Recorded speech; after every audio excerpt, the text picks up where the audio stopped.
ألا بذكر الله تطمئن القلوب۔ بسم اللہ الرحمن الرحیم۔ کل میں نے آپ سے سیدنا حضرت موسیٰ علیہ السلام اور ان کے بڑے بھائی حضرت ہارون علیہ السلام کے حوالے سے چند باتیں عرض کی تھیں۔ خاندان بنی اسرائیل کے بڑے مشہور پیغمبر، قرآن پاک میں سب سے زیادہ تذکرہ حضرت موسیٰ علیہ السلام کا ہے، اور بعض حضرات نے 100 سے زائد بلکہ کئی 100 آیات لکھی ہیں جن میں موسیٰ علیہ السلام کا تذکرہ ہے۔ اگر آیات کو شمار کریں، کل 36 یا 37 صورتیں ہیں مختلف مقامات پر حضرت موسیٰ علیہ السلام کا واقعہ، موسیٰ علیہ السلام کا واقعہ۔ میں نے کل موسیٰ علیہ السلام کے حوالے سے ایک دو بات جو آپ سے عرض کی تھی۔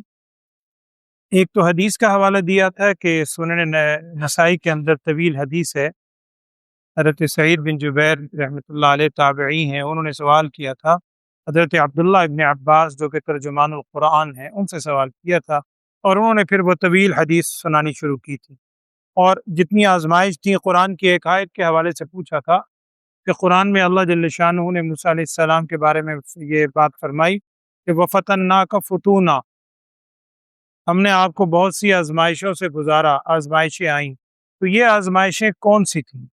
اس پر حضرت عبداللہ ابن عباس رضی اللہ تعالیٰ عنہ نے اگلے دن صبح کے وقت وہ طویل حدیث نقل کی۔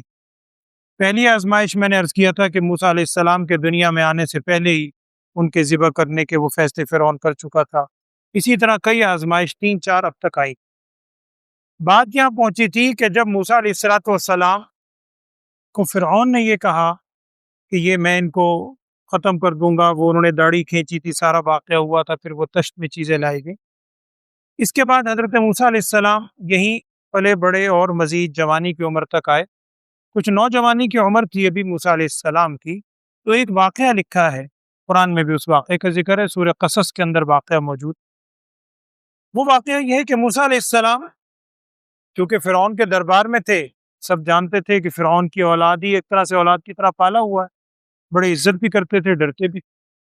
موسیٰ علیہ السلام گزر رہے تھے بازار سے، اور صبح و شام دیکھتے تھے کہ فرعونیوں کی سختیاں، قبطیوں کی سختیاں بنی اسرائیل پر، اور بنی اسرائیل کیسے آئی تھی آپ کے سامنے آیا یہاں مصر میں۔ تو اسی طرح کے ایک انہوں نے شور دیکھا، وہاں پہنچے تو دیکھا انہوں نے کہ ایک قبطی ہے، شخص ہے، کوئی سپاہی ہے فرعون کے دربار کا، اور وہ بنی اسرائیل ایک شخص ہے کمزور، اس کے اوپر ظلم کرتا، شور مچانا، زبردستی اسے بیگار لے رہا ہے، اسے کہہ رہا ہے کہ یہ سامان اٹھا کے لے جا، قیمت بھی نہیں دینی، اس قسم کی بات۔ موسیٰ علیہ السلام نے اس کو سمجھایا، ساری بات کی، اس کی سمجھ میں نہیں ہے۔ جب بڑا اصرار کیا موسیٰ علیہ السلام نے، وہ اپنی بات پہ اڑا رہا۔ قرآن کے الفاظ یہ ہیں کہ فَوَكَزَهُ مُوسَى فَقَضَى عَلَيْهِ، قرآن کہہ رہا ہے کہ موسیٰ علیہ السلام نے غصے میں آ کر اس کو ایک مکہ لگایا۔ اللہ کی شان ہے، وہ اس اینگل سے لگا، اس مقام پہ لگا، موت آنی تھی، فَقَضَى عَلَيْهِ، وہ ایک مکے سے قبطی ختم۔ اب وہاں الفاظ ہیں قرآن کے قال ھذا من عمل الشیطان، موسیٰ علیہ السلام نے کہا ہو یہ تو شیطانی عمل ہو گیا، یہ تو شیطان نے مجھ سے کام کو مارنے کا ارادہ تو تھا ہی نہیں، سختی سے اس کو دھکیل رہے تھے، مقدر ایک اپنے رسید کر دیا، باہر قبطی مر گیا۔ موسیٰ علیہ السلام فوراً ایک طرف ہو۔ اب جب ایک جانب ہو گئے، قبطی کے مرنے کی اطلاع ہے، کس نے مارا ہے یہ پتہ نہیں، شام تک بات پھیل۔ اب لوگ بھی آئے فرعون کے پاس، فرعون نے کہا کہ بھئی تم قاتل کا پتہ چلاؤ، میں اس کو سزا دوں گا۔ موسیٰ علیہ السلام ایک طرف ہو گئے۔ کچھ کہتے ہیں اگلے ہی دن یا کچھ دن کے بعد موسیٰ علیہ السلام پھر باہر نکلے، دیکھا تو وہی بنی اسرائیلی جو اس دن بھی جھگڑ رہا تھا، اور جس کے جھگڑے پر فریاد پر موسیٰ علیہ السلام گئے تھے، وہی پھر جھگڑ رہا۔ اس نے دور سے دیکھ کے آواز دی، یا موسیٰ ادھر آؤ ادھر آؤ، موسیٰ علیہ السلام ادھر آؤ، اور اس نے وہی کہانی کی کہ جی یہ آج مجھ سے یہ جھگڑ رہا ہے، یہ کر۔ موسیٰ علیہ السلام نے بنی اسرائیلی کو بھی سمجھایا کہ لگتا ہے تو ہی بڑا جھگڑا کرنے والا ہے۔ اچھا موسیٰ علیہ السلام اس کو سمجھانے لگے، وہ ڈر گیا۔ اس نے یہ الفاظ کہے کہ اے موسیٰ، جیسے آپ نے 2 دن پہلے اس قبطی کو مارا تھا، لگتا ہے آج مجھے ماریں گے، آج مجھے مارنے کا ارادہ ہے۔ اب جب اس نے یہ الفاظ کہے اور اس نے بھی سن لیا، جو لوگ موجود تھے انہوں نے سن لیا کہ جی 2 دن پہلے قبطی کو مارنے والے یہ تھے حضرت موسیٰ علیہ السلام۔ موسیٰ علیہ السلام کو بھی اندازہ وہ یہ فٹافٹ ایک طرف ہو گئے۔ یہاں بات ہے قرآن میں ہے کہ ایک طرف سے ایک شخص دوڑا ہوا آیا، وقال یسعا، دوڑتا ہوا آیا، اس کو معلوم ہو گیا وہ فرعون کے دربار کا آدمی تھا، موسیٰ علیہ السلام پر ایمان لا چکا تھا، یعنی موسیٰ علیہ السلام کو مانتا تھا۔ یہ آیا اور اس نے آ کر کہا موسیٰ علیہ السلام سے کہ جی فرعون کے دربار میں آپ کے وہ قتل کرنے کی پلاننگ ہو رہی ہے، جتنی جلدی آپ یہاں سے نکل سکتے ہیں نکل۔ موسیٰ علیہ السلام اسی وقت اسی حال میں جس حال میں بھی تھے وہاں سے شہر چھوڑ کے باہر نکل۔ اب اللہ تعالیٰ کی طرف سے رہنمائی ہے، یہاں سے موسیٰ علیہ السلام مصر سے نکلے پیدل اور بڑے ناز و نعم میں پلے ہوئے ہیں فرعون کے دربار میں۔ ظاہری بات ہے اس طرح اکیلے چلنے کا اتفاق نہیں، لیکن ہمت ہے، چلے جا رہے ہیں۔ یہاں سے نکل کے آبادی سے دور چلے گئے اور دوسری سڑک پہ چل پڑے۔ ایک آدھ دن کے سفر کے بعد موسیٰ علیہ السلام وادی مدین پہنچ گئے۔ اللہ نے پہنچانا، مدین پہنچے، اب تھکے ہارے بھی ہیں، بھوک پیاس بھی ہے، تھکن بھی بہت ہے، اندازہ ہو گیا کہ میں ان کی آبادی سے یا اس فرعون کے دسترس سے ایک طرح سے باہر نکل آیا۔ وہاں آ کر موسیٰ علیہ السلام ایک جگہ بیٹھے تو دیکھا کہ جھمگٹا لگا ہوا ہے، درختوں کا جھنڈ ہے۔ قریب گئے تو ایک کنواں دیکھا، اس کا بھی ذکر قرآن میں ہے، سورہ قصص میں سارے واقع۔ انہوں نے دیکھا کہ ایک کنواں موجود ہے، اس کنویں سے لوگ پانی نکال کر، جانور بھی کھڑے میں ہیں، برتن بھی ہے، پانی پلا رہے ہیں۔ انہوں نے دیکھا کہ جو طاقتور آدمی ہیں وہ پہلے دھکے دے کے خود آگے آ جاتا ہے اور کمزور آدمی کو پیچھے کرتے تھے۔ اور اسی میں انہوں نے دیکھا کہ 2 بچیاں ہیں، جوان لڑکیاں ایک طرف کھڑی ہوئی ہیں، ان کے ساتھ ان کی بکریاں بھی ہیں، جانور بھی کھڑے۔ موسیٰ علیہ السلام کچھ دیر دیکھتے رہے، ان بچیوں کو دیکھا پریشان ہے، ان سے پوچھا کیا حال ہے، یہاں کیوں کھڑی ہو؟ انہوں نے کہا جی یہی ہمارا معمول ہے، ہم بھی پانی پلانے کے لیے جانوروں کے اگرچہ ہم آ چکے تھے لیکن یہ دوسرے آ گئے، جب سب چلے جائیں گے پھر ہماری نوبت آئی۔ موسیٰ علیہ السلام کچھ دیر دیکھتے رہے، پھر موسیٰ علیہ السلام کو غیرت آئی، طاقت تو اللہ نے دی تھی، یہ لوگوں کو دھکیلتے ہوئے آگے کا، لوگ بھی حیرت سے دیکھ رہے ہیں کہ اجنبی نوجوان کون، اور جس سے سب حیران ہوئے، لکھا یہ ہے کہ وہ ڈول، جو بہت بڑا ڈول 2-3 بندے بڑی مشکل سے کھینچتے تھے، موسیٰ علیہ السلام نے ڈول ڈالا اور اکیلے ہی وہ تیزی کے ساتھ ڈول کھینچ کے پانی نکال لی۔ اب یہ لوگ حیران ہیں، اجنبی بھی ہے، دھکیلتا ہوا آگے آیا ہے، کون نوجوان ہے؟ موسیٰ علیہ السلام نے ان بچیوں کو بلایا، ان پہ جانوروں کو پانی پلایا، ان کے برتن بھرے اور خود بھی پانی پیا اور ایک طرف بیٹھ گئے۔ یہاں موسیٰ علیہ السلام نے دعا کی، جو قرآن میں بھی جس دعا کا ذکر ہے کہ اللہ تعالیٰ مجھے سخت تکلیف ہے، کوئی خیر کی صورت بھیج، رب انی لما انزلت الی من خیر فقیر، جو خیر تو بھیجے میں اس کا محتاج ہوں۔ یہ دعا کی موسیٰ علیہ السلام۔ ادھر یہ بچیاں پہنچی تو اپنے گھر جلدی پہنچ گئی۔ جب وہاں پہنچی تو ان کے والد تھے بزرگوار، ان بچیوں نے یہاں یہ بھی بتایا کہ ہمارے والد بوڑھے ہیں، وہ خود نہیں آ سکتے، ہم جانوروں کو پانی پلانے کے لیے لاتی۔ والد نے پوچھا کہ آج خلاف معمول جلدی کیسے آ گئی ہو؟ انہوں نے بتلایا کہ ایک نوجوان کو ہم نے دیکھا ہے، اجنبی ہے، یہاں کا باشندہ نہیں لگتا، اس نے جلدی سے آگے بڑھ کے ہمارے جانوروں کو پانی پلایا اور برتن بھر دیے، اس وجہ سے ہم آئی۔ ان کے والد بھی بڑے نیک آدمی تھے، انہوں نے کہا بھائی جس نوجوان نے تمہاری مدد کی ہے اس کو بلاؤ، اس کو معاوضہ دینا چاہیے، کم از کم شکریہ تو ادا کرے۔ اس پر ایک بچی نے بھی اس پہ یہ کہا کہ ابا جی آپ ایک ملازم رکھنے کا بھی سوچ رہے تھے، ایک ملازم رکھا جائے، خدمت گار۔ تو یہ نوجوان، اس بچی نے 2 جملے کہے، انی قوی امین، یہ نوجوان بڑے قوی بھی ہیں، قرآن کے الفاظ ہے، اور امانت دار بھی۔ امانت داری کا کیسے علم ہوا میں بھی آگے عرض کرتا ہوں۔ یہ 2 بچیاں آئیں، اب قرآن نے کوئی ذکر نہیں کیا ان بزرگ کے بارے میں، کسی صحیح روایت میں بھی واضح طور پر الفاظ نہیں ہے، مفسرین کی دونوں طرف رائے گئی ہیں، بیشتر مفسرین کا یہ کہنا ہے کہ یہ حضرت شعیب علیہ السلام تھے، واللہ اعلم، جن کی یہ بچیاں تھیں۔ یہ بچیاں پھر واپس آئیں، اب موسیٰ علیہ السلام اکیلے ہیں، دعا وہی پڑھ رہے ہیں، رب انی لما انزلت الی من خیر فقیر، جو تو خیر بھیجے گا میں اس کا محتاج ہوں۔ اب وہ بچیاں آئیں اور کہنے لگی کہ ہمارے ابا جی آپ کو بلا رہے ہیں، وہ آپ کو اس کا شکریہ بھی ادا کرنا چاہتے ہیں، کچھ معاوضہ دینا چاہتے ہیں۔ موسیٰ علیہ السلام ویسے ہی اجنبی تھے، اب موسیٰ علیہ السلام چل پڑے۔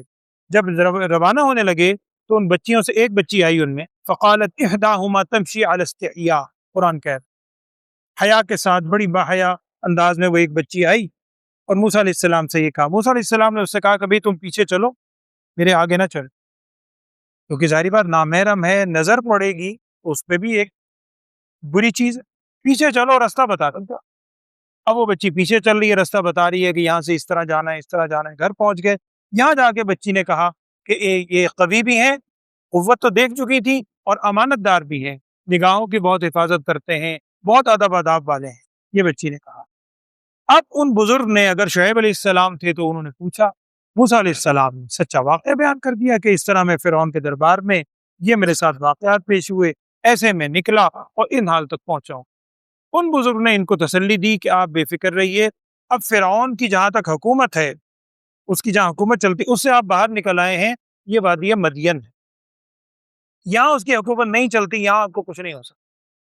وہاں انہوں نے پھر یہ کہا کہ آپ اگر 8 سال، قرآن کے الفاظ، آپ اگر 8 سال خدمت کریں، 8 حجج فَإِنْ أَتْمَمْتَ عَشْرًا فَمِنْ عِنْدِكَ، 8 سال خدمت کریں، جانور چرائیں، بکریاں چرائیں، تو پھر میں ایک بچی کا آپ سے نکاح بھی کر دوں، آپ یہاں رہیں، آپ کو بھی ٹھکانا چاہیے، مجھے خدمتگار چاہیے، اور اگر آپ 10 سال ہی پورے کر دیں تو یہ آپ کی اپنی مرضی، اور آپ دیکھیں گے کہ ہم کسی پر ظلم نہیں کرتے۔ بہرحال طویل واقعہ یہی ہے کہ موسیٰ علیہ السلام نے وہاں 8 سال، بلکہ مشہور قول کے مطابق مزید 2 سال بھی وہاں گزارے، ایک طویل مدت وادی مدین میں بکریاں چرائیں، اور نبی صلی اللہ علیہ وسلم نے ایک موقع پہ ارشاد فرمایا تھا کہ ہر نبی نے بکریاں چرائی ہیں، اور واقع کئی آتے ہیں۔ ایک موقع پر سفر میں تھے تو نبی صلی اللہ علیہ وسلم نے صحابہ سے کہا کہ بھئی ایک جگہ جب پڑاؤ ڈالا، آپ سے ارشاد فرمایا کہ پیلو کے وہاں پر درخت تھے، تو آپ صلی اللہ علیہ وسلم نے کہا کہ بھئی وہ جو اس کے یعنی پھل ہوتا ہے، وہ فلاں طرح کے سیاہ رنگ کے، کوئی کیفیت بتائی کہ وہ پھل چن کے لانا، وہ بڑے اچھے ہوتے ہیں۔ تو صحابہ نے پوچھا، یا رسول اللہ صلی اللہ علیہ وسلم، یہ تو چرواہوں کو ان چیز کا علم ہوتا ہے کہ فلاں پھل صحیح ہے، فلاں ہے، کیا آپ نے بھی بکریاں چرائیں؟ پھر نبی صلی اللہ علیہ وسلم نے ارشاد فرمایا کہ ہر نبی نے بکریاں چرائی ہیں۔ آپ صلی اللہ علیہ وسلم نے بھی جو اجیات، آج کل آپ جائیں باب عبدالعزیز کے سامنے، وہاں مستشفی اب تو بنا ہوا ہے، مستشفی جیات، وہاں پہلے پہاڑی ہوتی تھی، بہت بڑی جیات پہاڑیاں، ان پہاڑیوں پر حدیث میں آتا ہے آپ سے بکریاں چرائیں۔ تو اس طرح موسیٰ علیہ السلام نے بکریاں چرائیں، پھر موسیٰ علیہ السلام کا نکاح ہوا ان میں سے ایک صاحبزادی سے۔ نکاح ہونے کے بعد جب نکاح ہو گیا، اس کے کچھ مدت بعد اب موسیٰ علیہ السلام نے درخواست کی حضرت شعیب علیہ السلام اگر تھے ان سے، اپنے سسر محترم سے، کہ میں اپنے گھر جانا چاہتا ہوں، اصل تو اللہ کا حکم ہے۔ اب یہاں موسیٰ علیہ السلام اپنی اہلیہ کو لے کر اور کچھ ساز و سامان انہوں نے ساتھ دیا، یہاں روانہ ہو رہے تھے، راستے میں تھے سورہ طٰہٰ کا آغاز۔ میں نے آپ سے عرض کیا کہ یہ کلمات غالباً قرآن میں اور کہیں نہیں، اتنے پیار بھرا خطاب اللہ جل شانہ کا موسیٰ علیہ السلام کو براہ راست۔ آپ سورہ طٰہٰ پڑھیے، راستے میں جا رہے ہیں، میں مختصر عرض کر دیتا ہوں، بات ختم کر رہا ہوں، اندھیرا ہے، اب اندھیرے میں روشنی کی بھی تلاش ہے، اہلیہ کی طبیعت بھی خراب ہے، جو بھی کیفیت تھی واللہ اعلم، مختلف بیماریاں لکھی، کوئی کہتے ہیں ولادت کا موقع تھا، یہ اللہ جانتا ہے، قرآن نے وضاحت نہیں کی۔ وہاں پہنچے موسیٰ علیہ السلام تو انہوں نے کہا کہ میں کہیں سے روشنی تلاش کر کے لاتا ہوں، اپنے طور پر پتھروں کو مار رہے، چخماق جو ہوتا تھا نہیں چل رہے۔ دور گئے تو انہیں ایک طرف سے روشنی نظر آئی ہے، طور کا دامن تھا، کوہ طور کے دامن۔ اب روشنی جب نظر آئی، موسیٰ علیہ السلام روشنی کی طرف بڑھے، اور عجیب بات دیکھتے ہیں کہ ایک درخت ہے، اس درخت کی ہر شاخ سے آگ جیسے جھڑ رہی ہے، اور بجائے اس کے کہ درخت آگ سے جلے، وہ روشنی سے وہ اس کے جو پتے ہیں یا پورا درخت ہے وہ اور زیادہ سرسبز نظر آ رہا ہے۔ موسیٰ علیہ السلام حیرت سے آگے بڑھے کہ کوئی شاخ نیچے گری ہوئی ہوگی تو میں اٹھا لوں۔ اب کہتے ہیں جو آگے بڑھتے ہیں وہ درخت پیچھے ہٹتا جاتا، اب ڈر بھی لگ رہا ہے، خوف زدگی بھی ہے، لینا بھی چاہتے ہیں۔ وہاں آواز آئی موسیٰ علیہ السلام، اللہ تعالیٰ کا خطاب ہے سورہ طٰہٰ کے آغاز میں، اور یہ کہا گیا کہ آپ اپنے فخلع نعلیک، آپ اپنے جوتے اتار دیجئے، انک بالوادی المقدس طویٰ، آپ مقدس وادی طویٰ میں ہیں۔ آگے کیا ہے قرآن کہتا ہے، وَأَنَا اخْتَرْتُكَ، میں نے آپ کو منتخب کر لیا ہے، فَاسْتَمِعْ لِمَا يُوحَىٰ، آپ غور سے سنیے جو وحی کی جا رہی ہے، آگے کیا ہے؟ میں عرض کیا کہیں نہیں ہے ایسا خطاب، اننی انا اللہ، بے شک میں اللہ ہوں، لا الہ الا انا، میرے علاوہ کوئی معبود نہیں ہے، فاعبدنی، آپ میری عبادت کیجئے، وَأَقِمِ الصَّلَاةَ لِذِكْرِي، اور نماز قائم کیجئے، میرے ذکر کو بلند کیجئے۔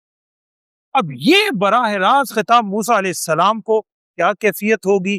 ایسے ہی تو لقب نہیں مل گیا کلیم اللہ، وَكَلَّمَ اللَّهُ مُوسَىٰ تَكْلِيمًا، قرآن نے کہا۔ اب جب خطاب آیا تو اس میں بعض کتابوں میں لکھا ہے موسیٰ علیہ السلام نے پکارا کہ مجھے محسوس نہیں ہو رہا کہ تو کہاں ہے، جو بھی خطاب سنا تو جواب دیا گیا کہ میں تیرے دائیں بھی ہوں، بائیں بھی ہوں، پیچھے بھی ہوں، اوپر بھی ہوں، ہر سمت میں ہوں۔ اور یہاں مفسرین نے لکھا ہے کہ موسیٰ علیہ السلام کو اپنے روئے سے وہ آواز اور کیفیت محسوس ہو رہی، یہ اللہ تعالیٰ کی طرف سے ہم کلامی ہوئی۔ پھر یہاں اللہ جل شانہ کی جانب سے موسیٰ علیہ السلام کو نبوت عطا ہوئی، اور یہاں حکم دیا گیا اب آپ کو حکم ہے کہ آپ واپس اپنے مقام پر جائیں، اور فرعون نے انتہائی سرکشی اختیار کر لی ہے، اس کو جا کر آپ توحید کی دعوت دیں۔ یہاں موسیٰ علیہ السلام نے ایک دعا کی، اور یہ بھی مفسرین نے لکھا ہے پورے یعنی ذخیرہ نبوت میں تمام انبیاء میں کسی نبی کے حوالے سے ایسا واقعہ نہیں آتا۔ نبوت اللہ تعالیٰ کی خاص دین ہے، اپنی محنت سے کوئی نبی نہیں بن سکتا، اللہ جسے عطا فرمائے۔ لیکن ایک نبی ایسے ہیں حضرت ہارون علیہ السلام، جن کے بارے میں حضرت موسیٰ علیہ السلام نے دعا کی، یہ سورہ طٰہٰ کے اندر ہے۔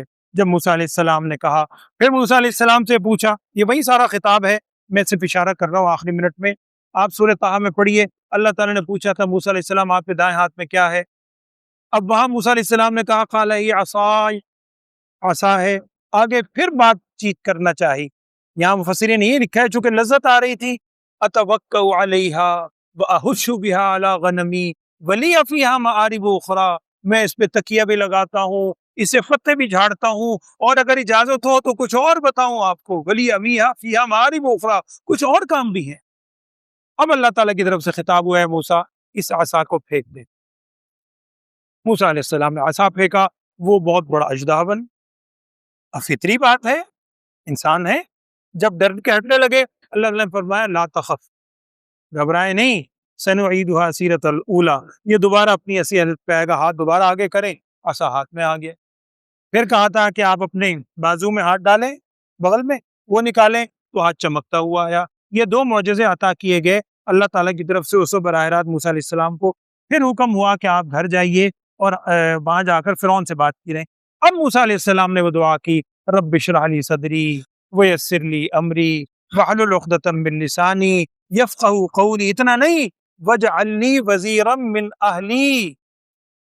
یہ ہے جو مفسرین نے لکھا ہے کہ کسی نبی نے، موسیٰ علیہ السلام نے دعا کی اپنے بھائی کے لیے، واجعلنی وزیرا من اہلی، میرے اہل میں سے میرا ایک وزیر بھی بنا دے، اور خود ہی منتخب کیا ہارون اخی اشدد بہ امری واشرکہ فی امری، اس کو میرے کام میں شریک کر دیں، وہ زیادہ قوت والے ہیں مجھ سے۔ اللہ جل شانہ نے اس دعا کو قبول کیا اور ہارون علیہ السلام کو نبوت ملی۔ ادھر ہارون علیہ السلام کو اطلاع مل چکی تھی کہ موسیٰ علیہ السلام آ رہے ہیں، یہاں سے موسیٰ علیہ السلام پھر روانہ ہوئے، اپنے علاقے میں پہنچے، ہارون علیہ السلام سے ملے، والدہ بھی حیات تھے اس وقت، ان سے ملے۔ اب یہ دونوں کے دونوں پھر فرعون کے دربار میں گئے، اور فرعون سے مکالمہ ہوا، اور وہ کیا بات ہوئی، پھر فرعون کے ساتھ کیا وہ جادوگروں کا مقابلہ ہوا۔ حضرت موسیٰ علیہ السلام جن کا ذکر قرآن میں سب سے زیادہ ہے، اور نبی صلی اللہ علیہ وسلم سے ان سے کیا مناسبت ہے، یہ میں آپ سے عرض کروں گا پھر۔ الحمدللہ رب العالمین، اللہم صلی علی سیدنا و مولانا محمد وعلی آل سیدنا و مولانا محمد وبارک وسلم ثم صلی علیہ۔ اللہم ارنا الحق حقا وارزقنا اتباعہ وارنا الباطل باطلا وارزقنا اجتنابہ۔ اللہم احسن عاقبتنا فی الامور کلہا واجرنا من خزی الدنیا وعذاب الآخرہ، وصلی اللہ تعالی علی خیر خلقہ سیدنا و مولانا محمد وعلی آلہ واصحابہ اجمعین برحمتہ اللہ۔